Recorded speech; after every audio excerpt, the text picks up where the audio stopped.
There's a lot of things going on in the world right now, which is quite frightening, but more so creating feelings of fear and hatred. Now, these negative emotions, they can literally consume you and ultimately affect you, your happiness, and even your freedom.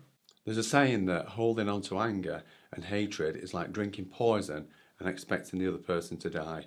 It's a great analogy, as the hate and anger that you feel doesn't affect them, it affects you. And whilst we know that that can be challenging, we hope that this short film will help you, as you shouldn't be punished for someone else's acts.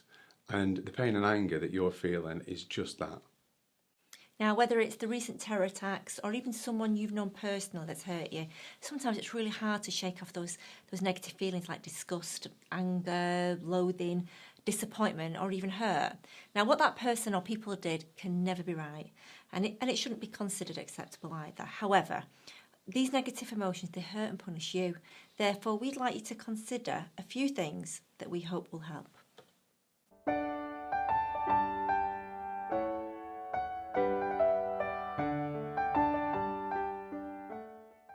Firstly, consider that it isn't or wasn't personal to you. What we mean by that is that cruel people are exactly that.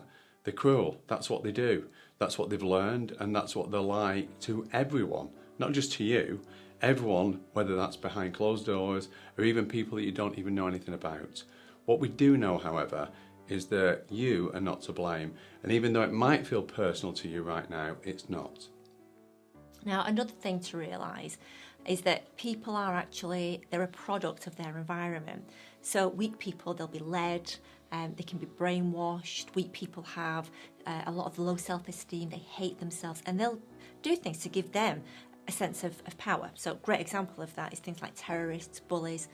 They're all weak cowards. They weren't born that way, they became that way due to their personal self-loathing, which was probably brought on as a result of bad parenting, being bullied themselves, maybe not having been shown any love, so they actually feel really worthless. So what we'd like you to do is please take comfort knowing that it's highly probable people who cause pain have carried pain most of their life due to their own personal life experiences. If you feel pain in your heart, consider pity instead.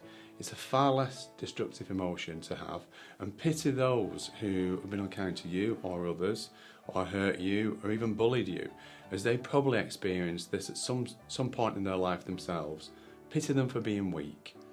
Consider pitying them for not having had the love and respect that you have, for allowing themselves to be brainwashed, pity them for not having had the freedom that you've had and being loved and respected, and even pity them for never experiencing the wonderful things in life like love, laughter, and most importantly, freedom. Now, freedom, is something that we all enjoy, but cruel, unkind people, they're trapped. They're chained to their hatred and it consumes them. So our last tip for you is to feel gratitude, not just for everything and everyone in your life, but be grateful that you've got freedom, that people respect you, love you, that you've got happiness and free will, and mostly that you've got a clear conscience, and that clear conscience allows you to walk with your head held high.